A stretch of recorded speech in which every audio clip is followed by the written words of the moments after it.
Hey, everybody, welcome back to Sports on a Positive Tip, where we have conversations at the intersection of sports and faith. I'm back here with Kenny Squared, and this is our opening segment. And Kenny, I want to stick with the Detroit Tigers for a second. You sent me something really interesting last night that right now, and this is starting to get, this is not early. This is now early mid, right, of the regular season. And you sent me something that only the Yankees and the Rays in the whole American League have a 500 record. I mean, that's just crazy. What are your thoughts on that? I don't know why it kind of seems like the AL is very mid, Yeah, but I look at teams like the Tigers, like the Rangers, where like you kind of had higher expectations, but they're not really there yet. yeah, We'll yeah, get more into it in the tiers, but yeah, it just yeah, seems really weird. yeah. And I want to stick with the Tigers for a second because I made a big deal out of them when we did our baseball preview because of their starting pitching. And Tarek Skubal goes down. They say 2 to 3 months. It's not Tommy John surgery. It's supposedly to clean out stuff in his elbow, but that's a big deal, right? I mean, for not only the Tigers, but for him and his free agency pending. And um, what were your thoughts when you saw that news? Yeah, I think it's a huge blow for the Tigers. Also, like, let's say they're 500 come All-Star break. Now you can't really trade him, No, but then you're also kind of assuming that he's not going to be there next year. yeah, It's a really complicated thing now, and also for him, like, yeah, there's still probably a dumb owner that'll pay a $400 million, but like I wonder if now he's thinking, oh well, let me get like a 1 year 45 or $50 million deal somewhere and kind of rebuild up that value. It'll be really interesting to see how this progresses. yeah, yeah. To show that he's healthy. Um, and yeah, I agree. That is going to be fascinating to watch. I felt bad for him and for the Tigers. But then, you've got a guy that you signed who can step right in Framber. And, Framber's always been one of my favorite pitchers. I know you hate him from the Astros, but I always thought that he had ice water in his veins, but he's showing that he doesn't. I don't know if you saw the other night. I mean, he drills Trevor Story, and he gave up 10 runs. But apparently he was upset that, well, they had hit back-to-back homers, and then he hit Story, and you could tell it was definitely on purpose. Um, but apparently he was upset because he was tipping his pitches, or they were, relaying signs from second base. How ironic is that, right? The ex-Astro is upset that they're relaying signs. What's your thoughts on Framber now? Can he hold this down for the Tigers, or he's just not the guy? You were never that big on him. No, I think he's a great pitcher, but like between the thing with the catcher Yeah. last year and this, because like, okay, I'm not a big fan of the bench clearing incidents, especially like Right. you're a pitcher that could throw 95 miles an hour and you're throwing that ball intentionally at someone. I think that's wrong. Yeah. Oh, yeah. But then if you're gonna do that, at least have the guts to step up to it. He's not Yeah. even willing to do that. He's over here hiding in the corner while everyone's trying to fight him. Yeah. Yeah. Yeah. That's very true. And then another one of your favorite players. I guess the Mets dodged it here, and so did the Giants. Carlos Correa, with a terrible ankle injury. Now, is he out for the year? He is out for the year, yeah. Wow. Wow.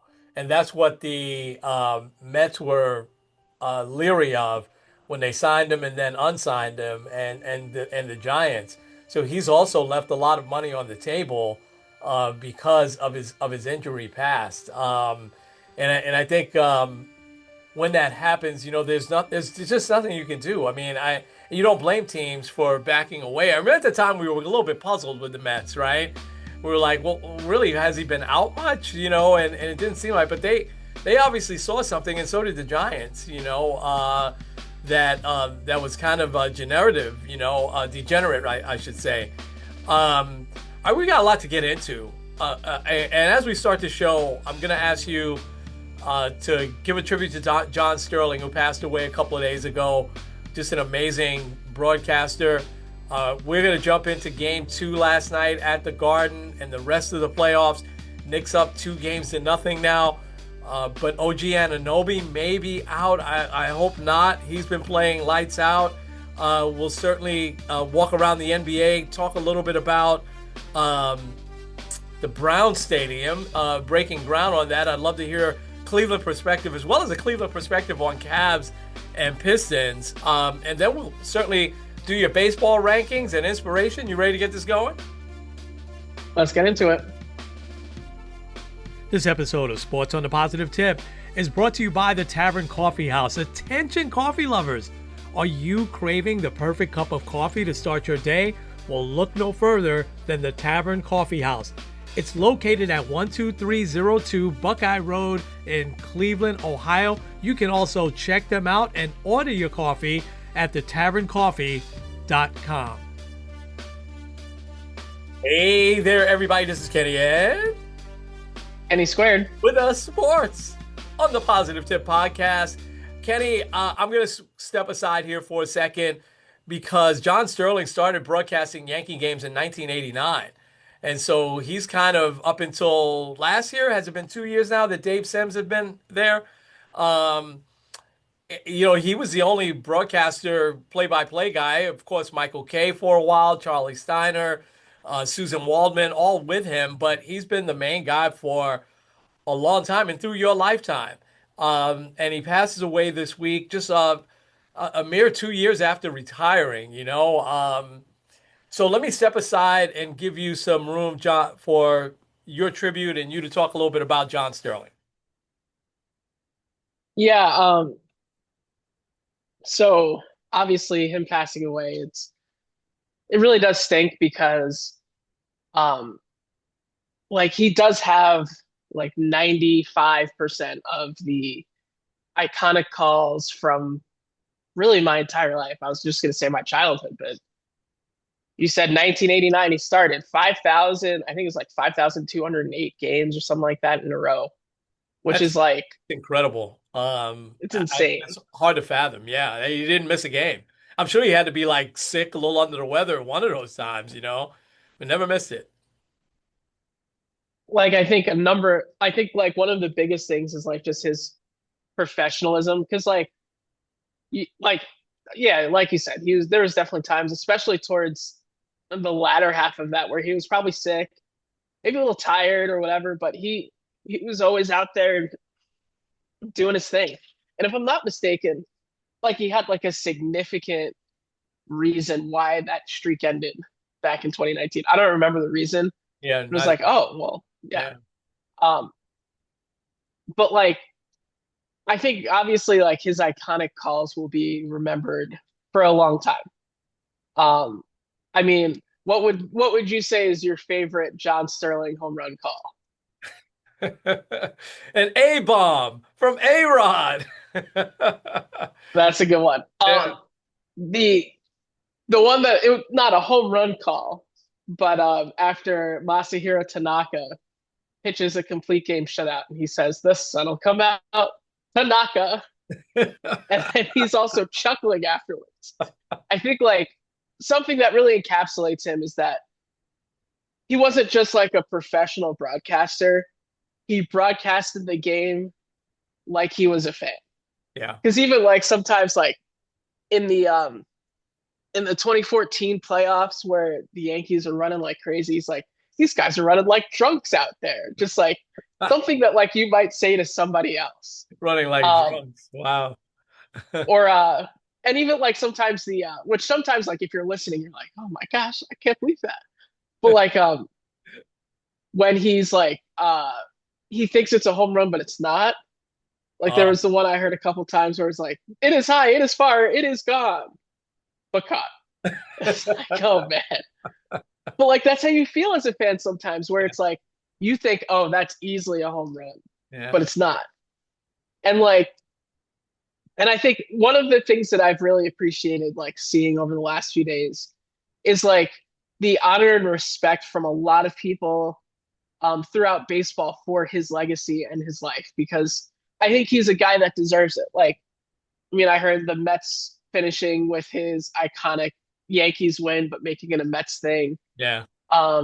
Michael Kay, when Judge hits a home run in the first inning, does his home run call for Aaron Judge. And then also not just like locally, but a lot of different broadcasters around baseball, Yeah. whether they're doing "It Is High, It Is Far, It Is Gone" Yeah. or the like. I really like that, and Yeah. I think it also just goes to show you kind of the impact that he has because that's a streak that's hard to pull back from. Just kind of also to give a perspective, the Yankees over 100-year-old franchise. He's called 28% of their games Wow. all time. Yeah. Um, Mel and I out. think it was like 45% of their postseason games, which Yeah. like I know that's a little skewed because, Wow. and the 28%, it's not just the calls that were available on the radio. That's like of all time. Yeah. Um, Yeah. but so he's definitely going to be missed. They're going to be honoring him they're going to be doing a commemorative patch the rest of the year, Yeah. on starting with their next homestand. So, um, Yeah. Yeah. hopefully they can win a World Series for him this year. Yeah. Um, Burn Baby Burn was his first one, right? It was the first one that Yeah. kind of did. I, I couldn't imagine any of you could never tell, but there had to be pressure after a while for him to come up with all these, you know. I mean, he was so creative and so funny. And I heard Susan Wallman saying, someone asked Susan Wallman, did he ever tell you what he was going to say? And she said, no, the first time, like A-bomb from A-Rod, that was the first time she heard it. He never tipped off, what he was going to say when he came up with a new one. Um, Ken, I just, from my quick perspective, it's funny. I think that when I first started hearing John, now I knew John Sterling from years back, so let me go back to that. I remember him calling Nets games, Islander games on WOR, Channel 9. I remember that pretty well, and I wasn't a young kid. I was in my teens in the mid 70s. But then the only reason why I knew he called Braves games because in the 80s was because they played this clip from the Mets and Braves on July 4th, 1985, played this like amazing game that it didn't end until 4 in the morning, and they played their pitcher. I Oh, don't know what inning it was. Their pitcher who had never gotten a hit, Rick Camp, hits a home run to tie the game. Um, and it was Sterling that was saying, he said, either I'll eat my hat or something like that if Camp even gets a hit here, and it's a home run. And so that became kind of a little bit of a famous call. He also called Atlanta Hawks games during that same time in the 80s, right before he came to the Yankees. And then he just dropped everything else. I mean, every once in a while he showed up on those Baseball Night in America broadcasts. I don't know if you remember that. He called a few games on in the playoffs. For that, I think Yankees and A's on TV. Um, so he was just, at first I thought, man, he was a little pompous, right? But then I'm like, he doesn't really take himself that seriously. I know he got upset when was it Charlie Steiner called the Aaron Boone home run, and he was upset because it wasn't him. It was just Charlie Steiner's turn. But I love that he brought a flair to broadcasting, and he didn't take himself too seriously, unlike what I thought of him at first.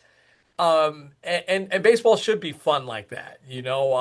I thought he made listening to Yankee games, and you and I listened to a lot in the car. I thought he made listening to Yankee games just that much more enjoyable. And yeah, the missed home run calls, as he got older, that did become funny. I mean, he didn't get upset that he missed these calls. He sort of made fun of himself. He'll be missed. Dave Sims, I think, is great. He's done a great job. Probably the perfect replacement for him because Dave Sims is I think, his early 70s. Also, he's not going to be around broadcasting for a long, long time. I thought he was a great replacement. He also doesn't take himself seriously. He's professional, but Sterling was missed when he left the booth, and he'll definitely be missed now. yeah. I had seen that call actually a couple days ago because like I just went on YouTube and kind of saw some like John Sterling's best calls and that home run. Because yeah, like was that was that the game? Like maybe it's not the same one.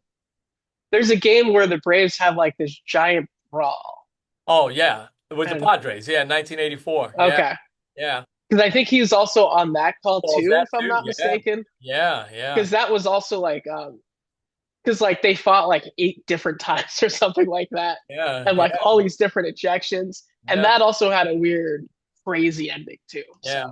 Pascual Perez started that whole thing, who then became a pretty decent Yankee, if I remember right. All right, let's take a step back. We'll certainly come back to baseball, but let's take a step back and talk NBA playoffs. And I guess I mean, we should start with the Knicks. I mean, the last three games before last night, they just have been steamrolled the Hawks the last two games of that series, and then they crushed Philly in the first game. Embiid is out last night. Mitchell Robinson also out with an illness, and then Karl Anthony Towns gets in early foul trouble, and this game becomes a grind. And but the Knicks win it by 6 points. We'll take it. It doesn't matter. 40 points or 1 point, it's a win, right? And so they're in great shape now going back to Philly, up 2 games to nothing. And but OG Anunoby left early, didn't not early. It was in the fourth quarter that he left and didn't come back. And we just hope he's okay because we know he's had a little bit of an injury history since he's been with the Knicks. But him and Bridges, I think, have been the reasons why they had dominated these last few games because I mean, Anunoby I expected. Bridges has had such a tough year, up and down, mostly down, and he's regained his touch. So, what's your thoughts on this series right now with the Knicks up 2 games to nothing? um, yeah, we're kind of holding our breath on OG a little bit. I was looking at some of the video of people trying to kind of figure out when it happened. And you could definitely see at one point like he's like limping. Some people think it might be a like a thigh bruise when he had like a slight collision with I think it was Tyrese Maxey. Yeah, Um, some people worried about hamstring. He did kind of walk a little bit, but you could definitely tell he was a little ginger about it. So yeah, we'll see. Because he has been, I think, you could probably argue he's been the most valuable Knick so far this off or this postseason, yeah, and that's what kind of scares me. Um, but I think it's a real good testament to a game like yesterday, whereas a game the Knicks did not play well. Um, like you said, Karl Anthony Towns was in foul trouble all night. Um, Jalen Brunson didn't really kind of turn the Jets on until 5 minutes left in the fourth, which that happens from time to time. yeah, Um, obviously, no Mitchell Robinson, but also they didn't have Joel Embiid. Um, it's one of those games where you come away with the win and you're satisfied, and I think the Knicks should kind of feel that way. yeah, Hopefully, OG will be back for Game 3 at Madison Square Garden West in Philadelphia. Um, but I I think that obviously, like they're going to take at least a couple games. I think maybe one. Um, but I look at Game 1 where Embiid was healthy. Embiid also had a pretty good game, yeah, and they still lost by 30. yeah, yeah, yeah, Um, yeah, so I think with this Knicks team, so long as everyone's healthy and as long as they can continue to, when everyone's firing on all cylinders, I think this is a very hard team to beat. Um, Towns this playoffs has kind of just like completely changed his game. yeah. Which like does it seem like they just kind of like flipped a switch and were like, oh yeah, we know how to play basketball? Because like it kind of feels that way. We saw this a lot in the regular season, though, right? Where Yeah. they would play these perfect games, and a lot of times against really good teams. I remember the game against the Lakers. I mean, they dominated from beginning to end. The games against the Timberwolves, the game against the Nuggets. Remember, and they beat the Nuggets twice in the regular season. So I don't know what it is. I tell you what, you hit a great point with Towns because his passing has been incredible, which we only saw in glimpses this year, but if they're running sometimes the offense through him, which I think is brilliant. And what did he end up with last night? And he sat out most of that second quarter. He still ended up with like 27 points, 10 rebounds, 7 or 8 assists. I mean, Well, you and I said this, right? That he is definitely the key.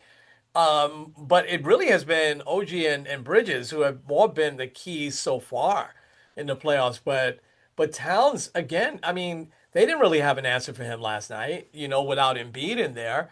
Um, so I agree with you. I think the Knicks are in really good shape here. And the good part about this series playing Philly, Ken, is it's really not travel. I mean, they probably get on a train, for a couple of hours down to Philadelphia. So it's not like they have to fly across the country or to Detroit just yet.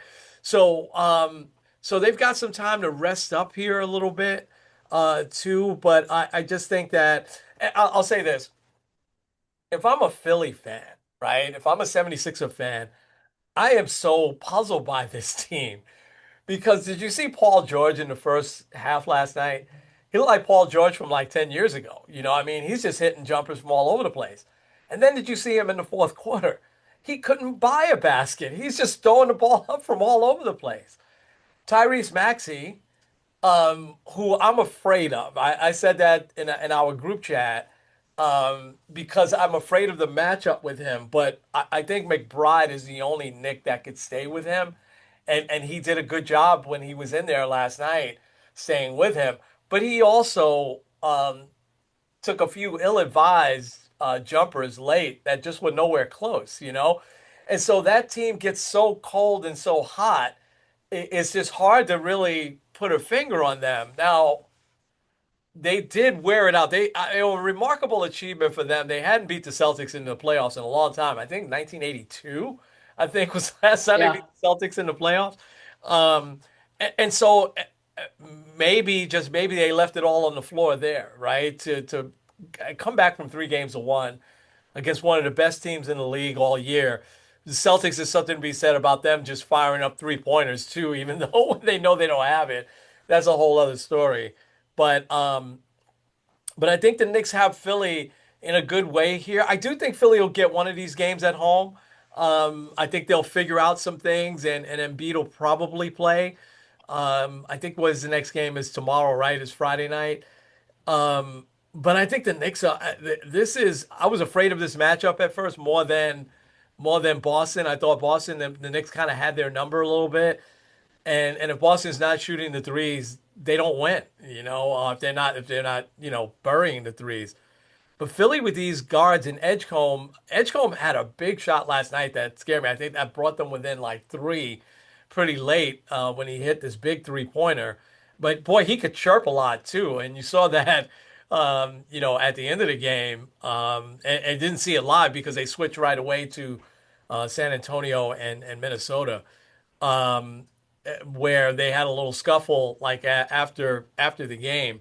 But I think Ken, the Knicks are in really good shape here. I think this matchup now kind of favors them, but I think that a lot depends on how OG Anunoby is here. And if he needs to take this game off game 3, so that he can be back for game 4, the rest of the series, I say do that. But we just hope it's nothing serious because we've seen him be out longer, even this year, one time earlier in the year.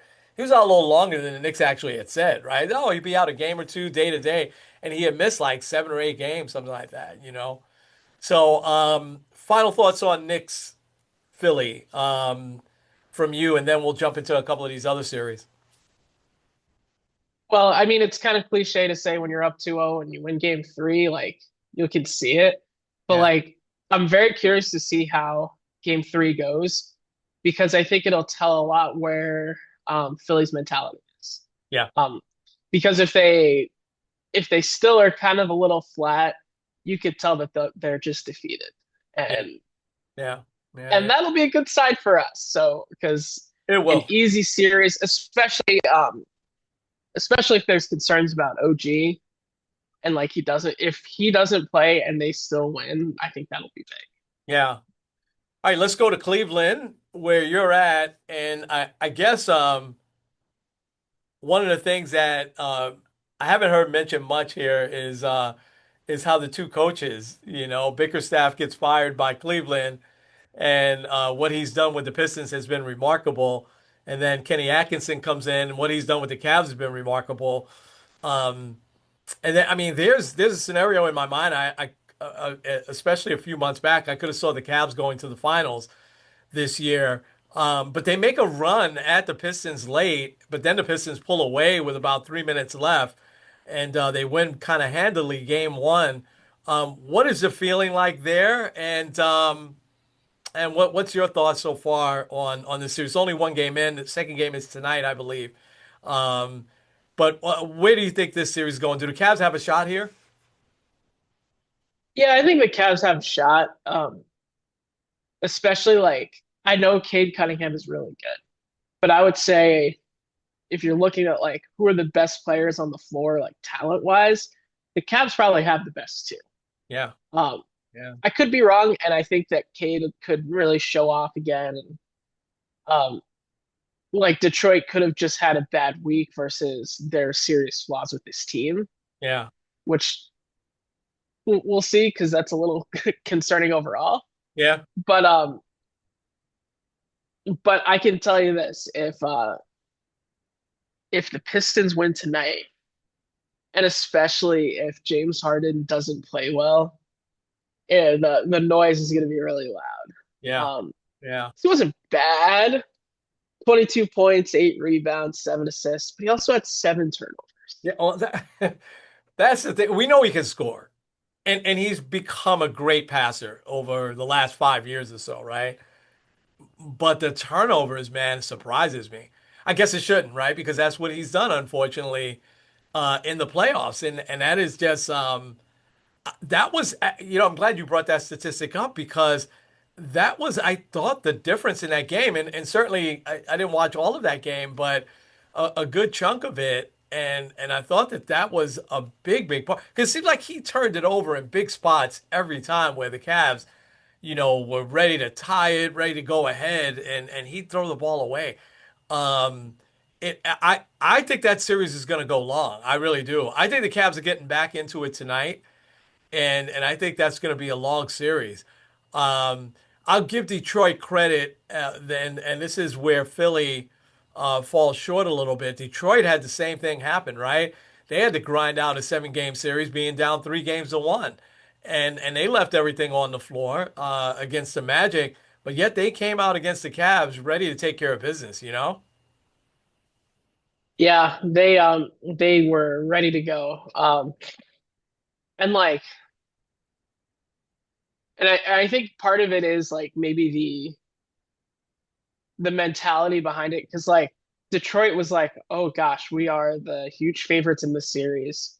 There was talk of firing the Magic coach when they lost the first playing game. Like there was a lot of noise there. Um, and then it's like, oh wait, yeah, we know how to play good basketball. So then they kind of figured it out. And then you look at Philly, and I think part of it is like we were the underdogs. We took down the team. A lot of people had the Celtics in the finals. A lot of people had Celtics and Nuggets, I've noticed. Yeah, Um, yeah, yeah, and I feel like they did take like all of their energy. Joel Embiid also not really healthy, and we're not talking so much Philly here, but yeah. um, I think maybe having that mentality shift of like, oh yeah, we're the best team here. Also, them being at home, I think helps too.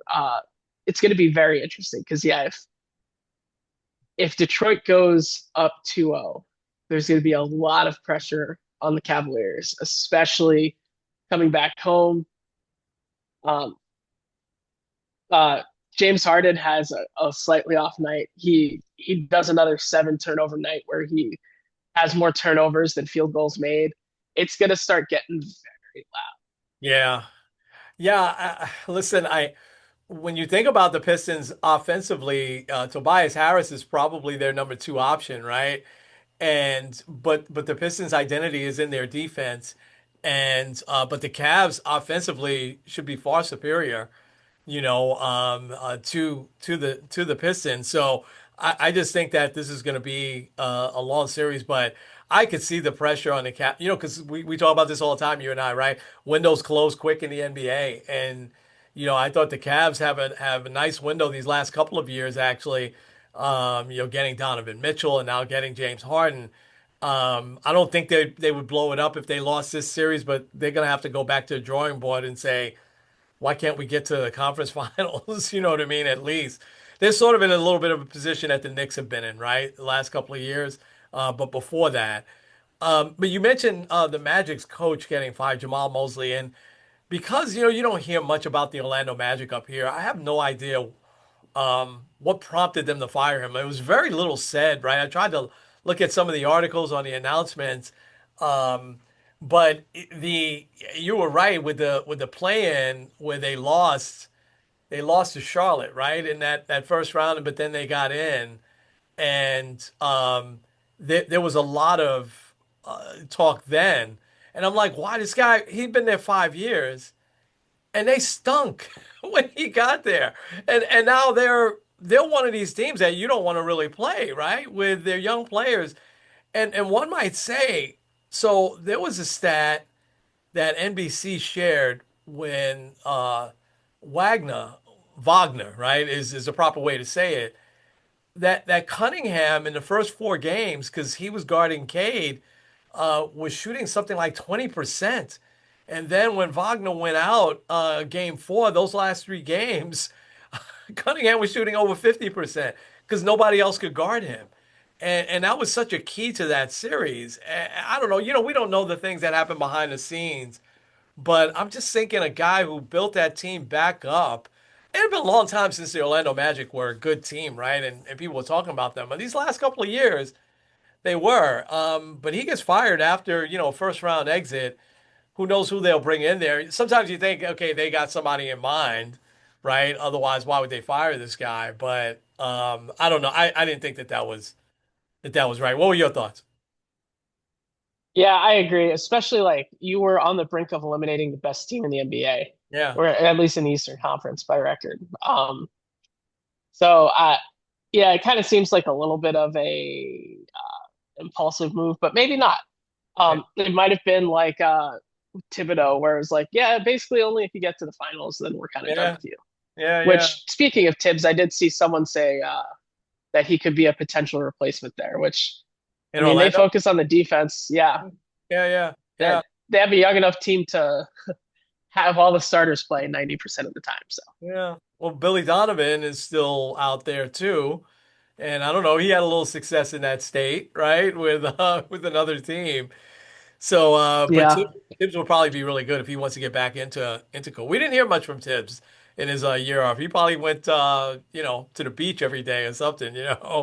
Um, listen, let's go out west. Last night, the Spurs tie up the Timberwolves. I mean, they spanked them. I didn't watch. I watched maybe the first couple of minutes of that game and went to bed. It didn't start crazy late, but late enough. And I was watching the Mets. We'll get to them in a little bit.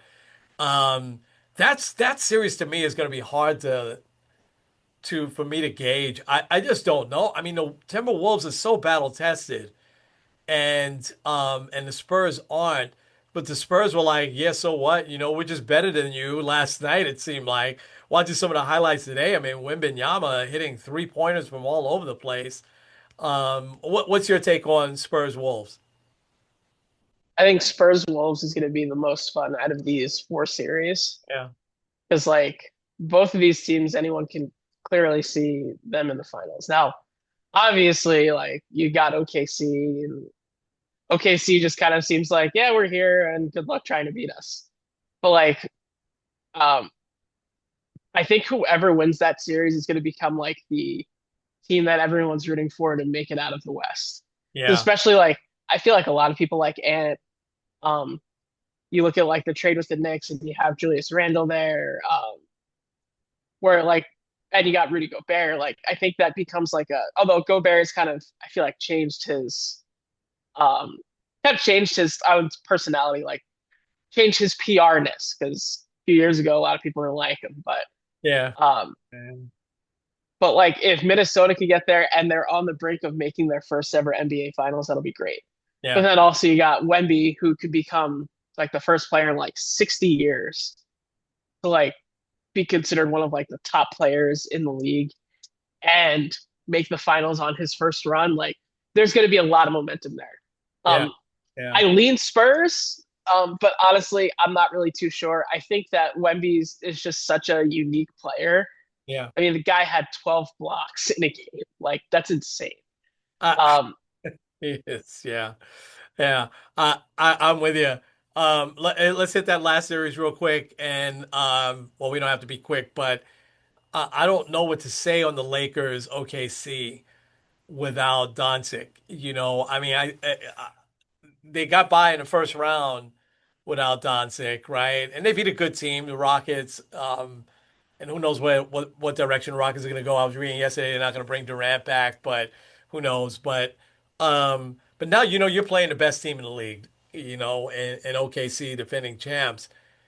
Do the Lakers even have a chance here? I guess without Doncic, LeBron has played great. I mean, this is just amazing what he has done, and he's played great. But you know, and Austin Reeves is back, but I just don't know that OKC, if without Doncic, do the Lakers even have a chance? What do you think?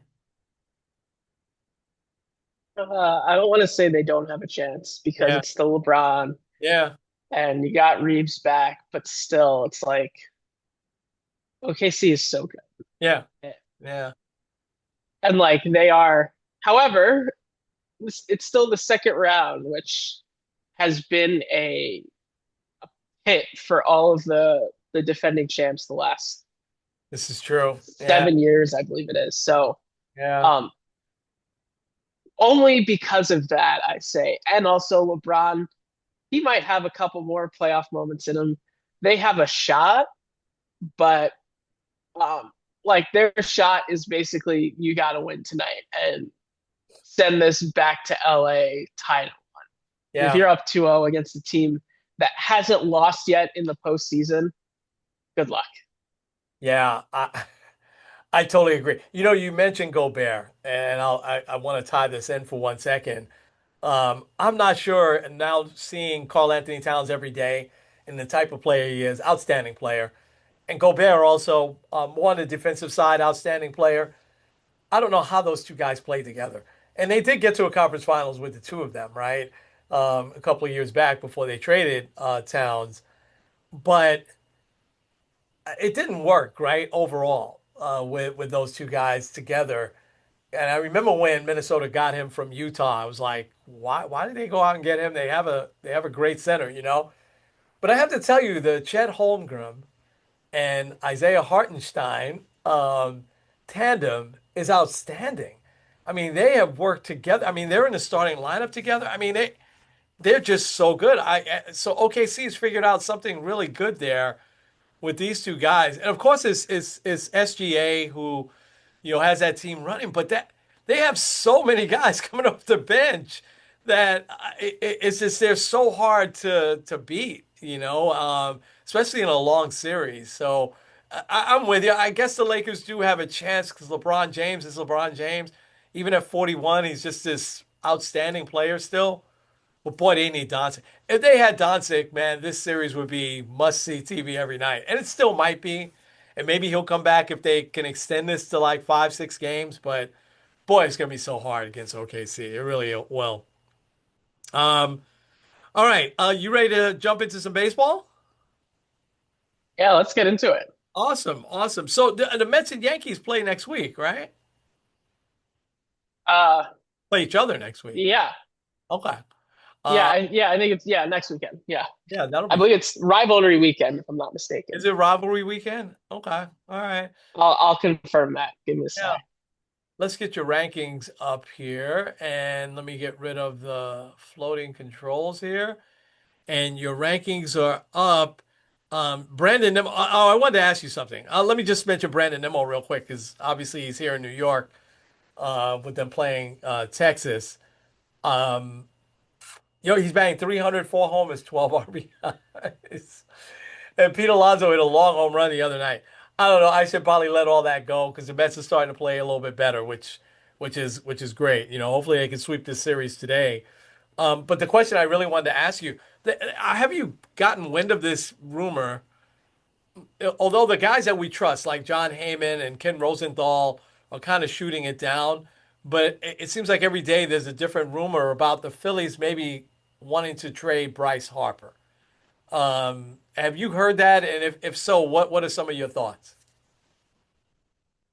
I think maybe I haven't heard it directly, but I mean that's kind of been the rumblings, especially after like his weird spat with Dombrowski over the offseason. Yeah, yeah, Um, I understand why, because they're kind of just like they they've run it back the last like 3 or 4 years and kind of the same result. A good team that ends up being very disappointing at the end. they're So playing. like, Yeah, they're playing better now, though, right? yeah, but also like they put themselves in such a big hole that it's like, which we'll get to the rankings there. Yeah, Like the NL East is kind of over, but um, if I'm looking though, because if we were talking off season, I'd be like, bring that guy here to New York. yeah, He's wanted to play here his entire career. yeah, I'm down for it. The only thing now is he kind of doesn't fit this team anymore. Um, yeah. because like first base, Ben Rice has been killing it. Ben Rice should be the first base all star He's been this year. great. Yeah, yeah, he's been great. Um, and then like, oh well, we'll stick him in the outfield. Where Judge Bellinger is going to be there for the next few years. You got Trent. Jason Dominguez has played well. Like, sorry, like I would love to have Bryce Harper, but I do think he could be a very big chip in trying to completely change around this culture. Yeah, Where he goes, I don't know. yeah, yeah. Because like, I mean, I'm looking at some of the teams that could use him. Like Miami's not trading for him. No, He would be great there. yeah, Um, like Kansas City, they have Pasquatch out in first base. yeah, Uh, yeah, Seattle just signed Naylor. Like maybe Texas. yeah. Um, Dodgers. like it's just oh gosh, Yeah, yeah. which the Dodgers would trade for him. Be like, I don't know where to put him. Put him somewhere random, like center field or catcher, and he would just destroy lives. he, Um, but he, I do think that it is something that they have to kind of figure yeah, out and address a I little bit. guess. I guess I was surprised, especially since they're playing a little bit better. He's become an excellent first baseman, by the way, which Yeah, I know they put him there out of necessity because of his arm injury, but he's become an excellent first baseman. He would fit well with the Mets, obviously, because the Mets don't really have a first baseman right now. Although Vientos is doing well there. But there's no way Philly would ever trade him in the division, right? There's just no way. All right, I will keep quiet. Go ahead and jump in. Your rankings are up. all right. I'll start with yeah. Next weekend, it is very much rivalry week. Oh, nice. Um, Okay. I'm just gonna rattle off the matchups. You got Phillies Pirates, Orioles Nationals, Blue Jays Tigers, Reds Guardians, Marlins Rays, Red Sox Braves, Yankees Mets, Cubs White Sox, Rangers Astros, Brewers Twins, Royals Cardinals, D-backs Rockies, Dodgers Angels, Padres Mariners, and Giants and A's. Nice. So Excellent. Yeah. not all like interleague rivalries, some like Yeah. whether in state or whatever. So all right, migrating to second screen. Things have not gone well with these 4 teams or 5 teams, although the Red Sox have played better. Yeah. Um, but like they're getting to the point where if you are like, say, watching the NBA playoffs or the Stanley Cup playoffs, that's your first screen, and you're kind of just putting on the other team in the background, and then you might get excited if, let's say, Trevor Story gets drilled in the back and brings on the action. One of the things I'll just say on the fight too, it's always funny to me where like when the bench clearing incident happens, and then you have the bullpen guys just like running in, and then they don't do anything. It's like we just got our exercise in for the day. That's fun. It's just an Um, obligation. They have to come out. yeah. Um, I feel bad also for the Rockies who are on this tier. Um, they were looking really good, and it kind of has fallen very south very quickly. Yeah. Um, I don't know if I can find it now. The Astros keep taking injury hits. We talked Yep. about Correa and Yeah. his degenerative ankles, um, but also like um, Hunter Brown is hurt, Christian Javier is hurt. Like they have a lot of injuries, so Yeah. kind of stinks for them. Yeah. Um, the NL East is over. I know it's only the first week of May, but um, everyone is 3 games or worse under 500. Um, and the Phillies are in second place tie with the Nationals, 8.5 back of the Braves. And like everyone's probably played their division opponent maybe once. So it's not over, but man, these four teams, they gotta step it up. And I know like the Mets and the Phillies especially, like they've played better. Um, they're kind of pulling themselves out of the basement a little bit. But man, it's just wild how the landscape of baseball this year is weird because you got the Braves and then everyone else is under 500. Hmm. And then you got the Central where everyone is over 500. Yeah. The Reds were in first place last week and now they're in last, but Yeah. they're still Yeah. 3 games over 500. If they were in the AL Central, they would have like a 3 game lead. Like Yeah. it's crazy how that's working. Um, 500 by Memorial Day. These five teams, I think their goal should be once we hit Memorial Day in about 3 weeks or so, we need to be at 500 or better because like that's kind of the first like pole position where you're like, okay, we're enough of the. This is still early. I think we've had enough of the season to kind of figure out who we are and what we're about. And I think a lot of these, really all of these teams, like have had varying degrees of success. Um, I'll point out the Rangers here because the Yankees have played them now twice in the last couple weeks. Yeah. Um, the Rangers are a very interesting team because their starting pitching has such a high ceiling between Jacob deGrom, Nathan Eovaldi, who seems to always destroy the Yankees. Um, I always forget that they have Mackenzie Gore, who's pitching this afternoon. Yeah. Um, like they have a very high ceiling. Their lineup seems kind of odd to me, but I don't know. It'll be very interesting. Yeah. Um, is this who we are? Um, all of these teams, the Diamondbacks, Orioles, Guardians, Tigers, Brewers, they're all around 500.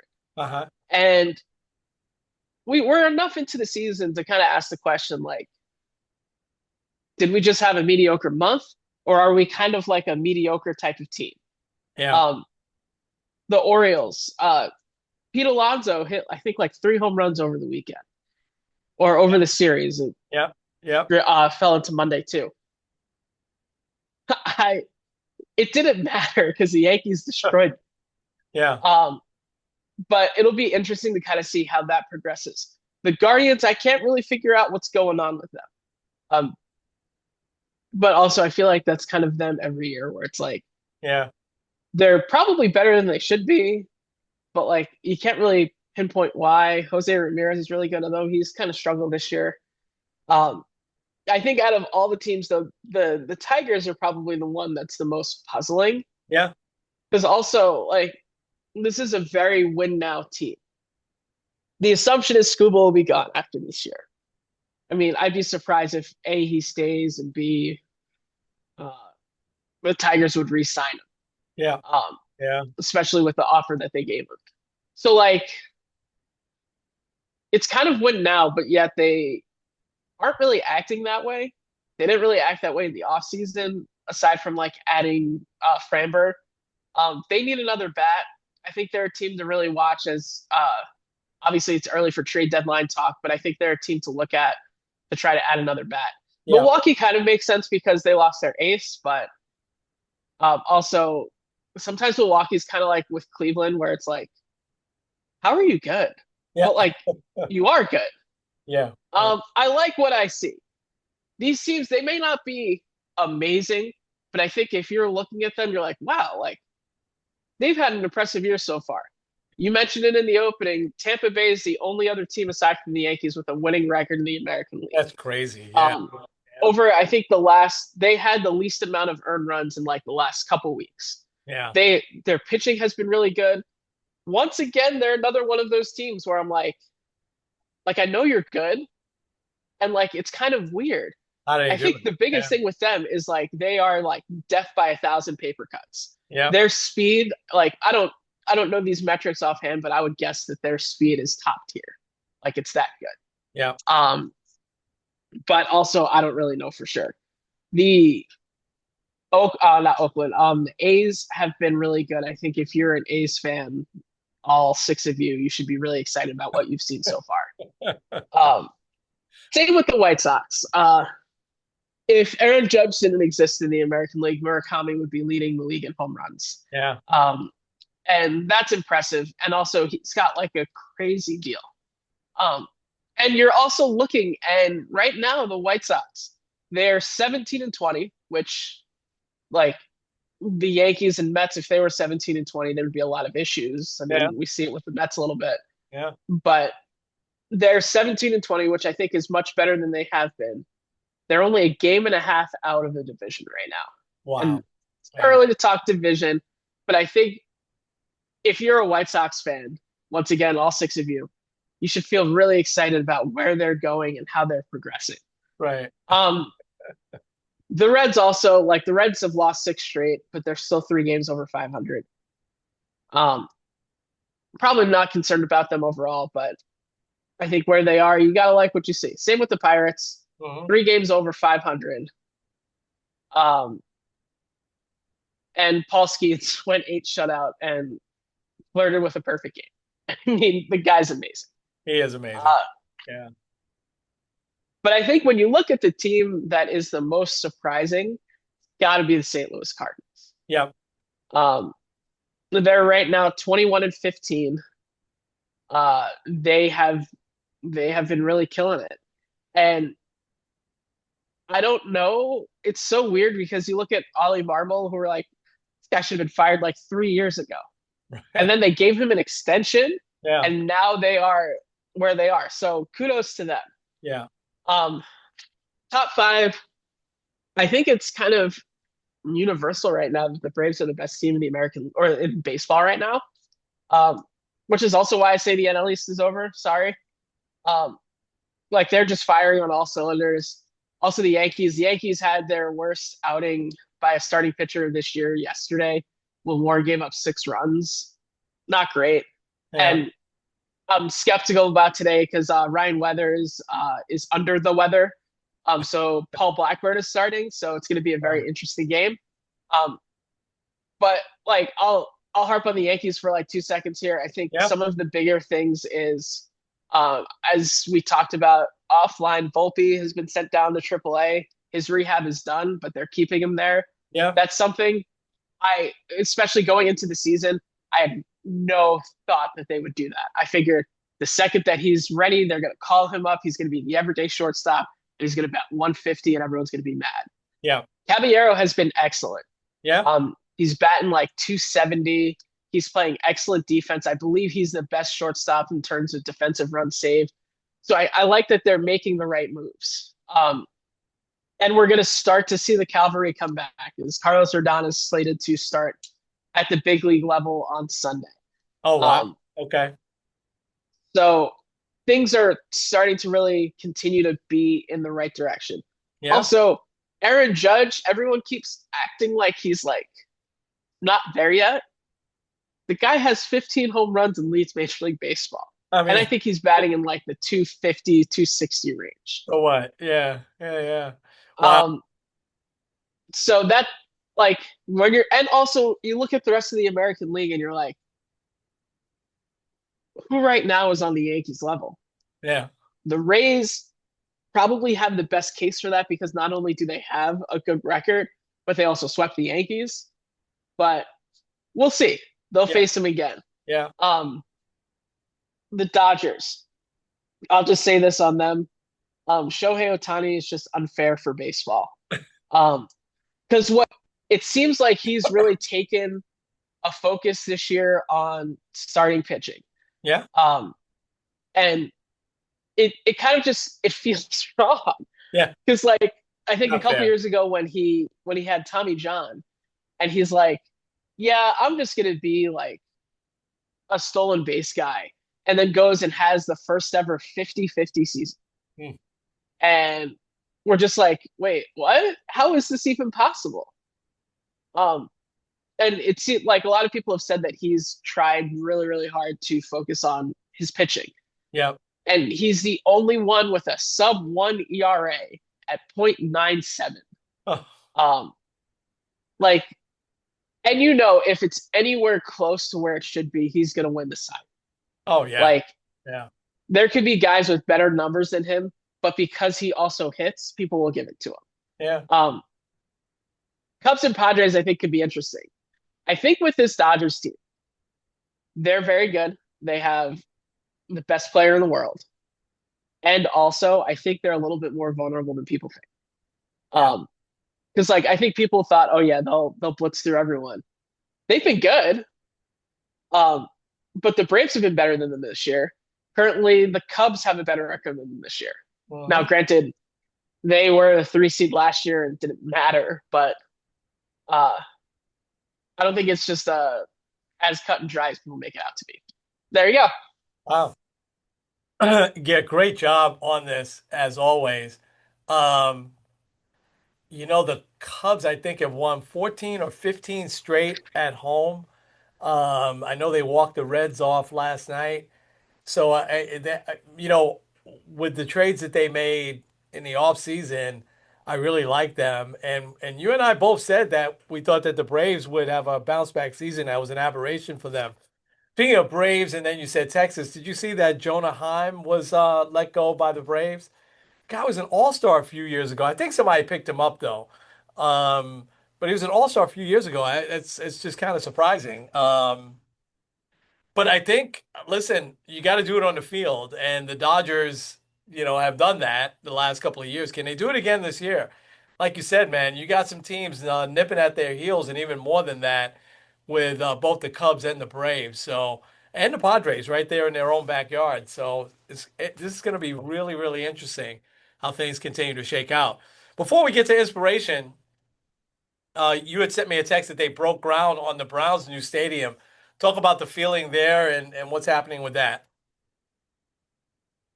Yeah, it's kind of a weird feeling still because like I also watched that like a video kind of saying like the new Huntington Bank Field. And people were kind of like, I'm sure some weren't Browns fans, but some people even say, because like one of them, they showed like the giant scoreboard that says Browns win, and people are like, Browns win? That's not realistic. Um, but I think there's still like that mixed feeling of like, I think it'll be good overall, Yeah, but at the same time, it doesn't feel like the Cleveland Browns. Because like Roger Goodell already said that the Browns will be getting a future uh, NFL draft. They did the COVID one, and that was obviously quite the ordeal. yeah, Um, yeah, I guess the 2021, not 2020, but yeah, um, and they said that they like handled it great and like you deserve to have one not through COVID. Um, but he also did say that like they definitely see the Browns hosting a Super Bowl, and overall, like I think when you look at the vibe of the Cleveland Browns, like having it having an open air stadium right off the lake, like it kind of is giving like that tough Midwestern type of vibe. And especially like the Browns fans that are like sitting through snow where your team's losing 25 to nothing. Like there's that sense of like pride and like and I think people are worried that they're going to lose that. If they lose that, fine. If it means that they're actually going to play well, like yeah, I yeah, don't, I don't think it's necessarily about the stadium, and I hope that like now you just put your effort in putting a winning team on the field. yeah, And I think that's where a lot of people are still a little upset is like you're putting so much effort into making this stadium happen because there was a lot of red tape with it. Um, there was concerns about them building too close to the airport and everything like that. right, right. But if you put a winning product on the field, no one's going to care. Yeah, Um, yeah. and in fact, if they put a winning product on the field, imagine the Browns hosting their own Super Bowl. That would Wow. be tremendous. Yeah. We think about also the concerts that you'll have there, but the other big deal that I'm sure Cleveland is going to get will be a Final Four. There is no way that as soon as that stadium's up, I'm sure like a couple of years after that, they'll have a Final Four there because they had the women's one there a few years ago in the arena. That is so interesting. All right, you ready for some inspiration? I'm ready. All right, I've got a different story for you this morning, and I don't know how I never knew this. Um, because this happened in 2015. So there was a young man at 11 years old named Conrad Rowland. And Conrad is a little bit overweight kid, but he loves sports. He likes baseball. He likes football. And through circumstances I couldn't really decipher, maybe it was just autograph session or something like that. He gets to meet Rod Carew. Rod Carew is one of my favorite players of all time. Rod Carew, although he's born in Panama, he was mostly raised in the Bronx. You heard me talk about I played 1 year in the Rod Carew Little League. I never got to meet him, but he sponsored it. Rod Carew is one of the best hitters ever. Won a million batting titles with the Twins, and then with the Angels. I believe it was 1977. He batted 388, flirted with 400 almost all year long. Um, but anyway, Rod Carew not only signs an autograph for him, he spends time with Conrad, maybe, 15, 20 minutes. And Conrad is asking him, you think I could be a professional athlete? And he really inspires him. And he tells him, if you dedicate yourself, work out, whatever sport you want to play, you'll be able to do it. And so that inspires him, and he goes on to play college football, and he goes on to play in the NFL for about 5 6 years. He's a little bit of a journeyman, offensive lineman, um, and so, but he's inspired by Rod Carew. And then in 2015, he wasn't feeling well in practice in the summer, and they rushed him to the hospital. He had a brain aneurysm, and 17 hours later, he passes away from this brain aneurysm. Now, Conrad Rowland was was an organ donor, and so right away, almost there was a call for that someone needed his heart, and so of course they take his heart and they do a very successful transplant into this person, and the person is still alive today, with Conrad's heart, and that person is Rod Carew, and Oh, it's just amazing. That wasn't planned or anything like that, but he was just kind of next up on the list to get a heart. Rod Carew had suffered a stroke and then a major heart attack, and his heart was no good. Doctors had said, for him to live, he would definitely need a heart transplant. At the time, Rod Carew was 71 years old in 2015. So Rod Carew is still alive today, and he got to meet his mother, Conrad's mother, is still alive, and she got to share the story with him because Rod Carew had no idea who, the heart came from, and she told him, he was 11 years old when you met him. Do you remember the conversation that you had with him? And he says yes, and it's just an amazing story, but it's a God thing. There's no way no one can ever convince me that God didn't sow that. For he inspires this kid at 11 years old. He goes on to become a professional football player. Tragic circumstance that he dies of this brain aneurysm, and but his heart goes to the guy who inspires him, Rod Carew. So what an amazing story! I'm just surprised. By the way, the gentleman, Conrad Rowland, was only 29 years old when he passed away. So it was definitely tragic, and I sort of remember that. I remember an NFL player, getting ill at practice and then passing away the next day. But there was nothing else about the story that I remember that Rod Carew had gotten his heart. So Conrad Rowland, rest in peace. All these years later, Rod Carew, what an amazing story. That's the inspiration for today. wow, that's a good one. Yeah, What a crazy full circle story that is. no doubt. Um, so I had this was originally mine from last week, but then I thought the Young Puku story was Yeah. cooler. But this one's also really cool because it's rare the Yankees and Red Sox get along at all. Um, but last week or a couple weeks ago when the Yankees were in Boston, um, the Red Sox honored one Tim Hill with the Con Conigliaro Award. Tony Canigliaro. Yeah. Um, Wow. yeah. So I'll just read it. It recognizes a major leaguer who has overcome adversity through the attributes of spirit, determination, and courage that were trademarks of Tony C. Which I guess his career was cut short from getting beamed by a ball, and then passed away at 45 back Yeah. in 1990, I think. That. Yeah. Um, but why Tim Hill? Don't get me wrong. I like Tim Hill. He's like a very fun, gruff type of left-handed reliever. He's like the guy that you can always call on to get like the big guys out, and it doesn't really have like the 100-mile-an-hour fastball. Um, but before Hill was selected in the 30, I'm reading this off of the Yankees Twitter page. Before Hill was selected in the 32nd round of the 2014 draft, he lost his father, Jerry, to colon cancer at the start of his sophomore year of high school in 2007. Then, in 2015, during his first minor league spring training, Tim was diagnosed with Lynch syndrome. Later, when Tim was 25, he was also diagnosed with stage 3 colon cancer. After, during surgery, radiation, and chemotherapy, he was declared cancer free in late 2016 and returned to baseball, eventually making his major league debut in 2018. The 2026 season marks Hill's ninth in the majors.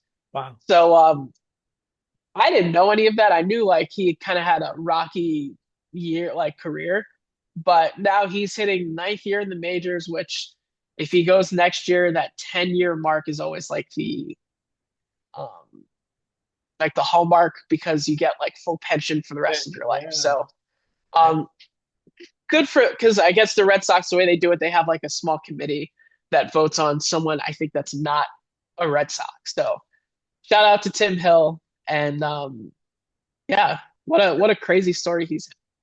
That's an amazing story. I knew about the colon cancer with Tim Hill only because of my journey, and that I used to really seek out articles of folks who had overcome famous people. And Tim Hill, I remember, came up a long time ago, and so I don't know why I've never brought him up. That he's inspirational for sure.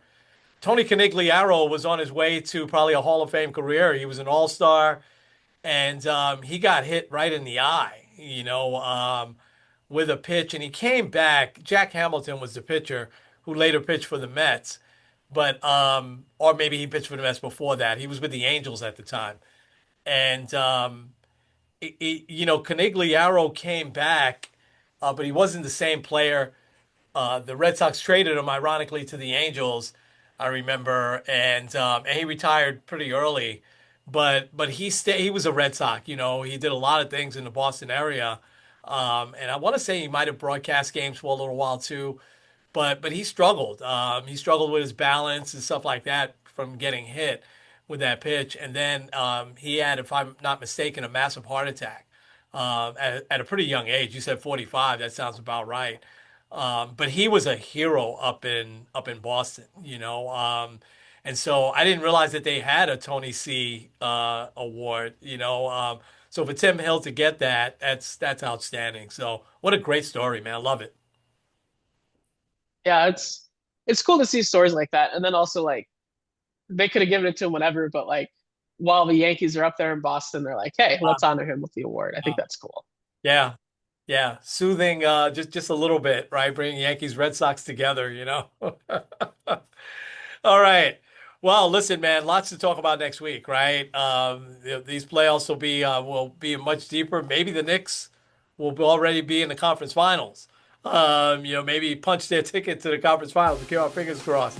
Um, but we'll keep an eye on these series. Baseball continues to heat up. That's going to be a really good weekend. The following weekend. Um, yeah. So, Kenny, take us home. Oh, this is Kenny Squared N. Kenny. Sports on the Positive Tip. We'll see you guys next week. Go Knicks.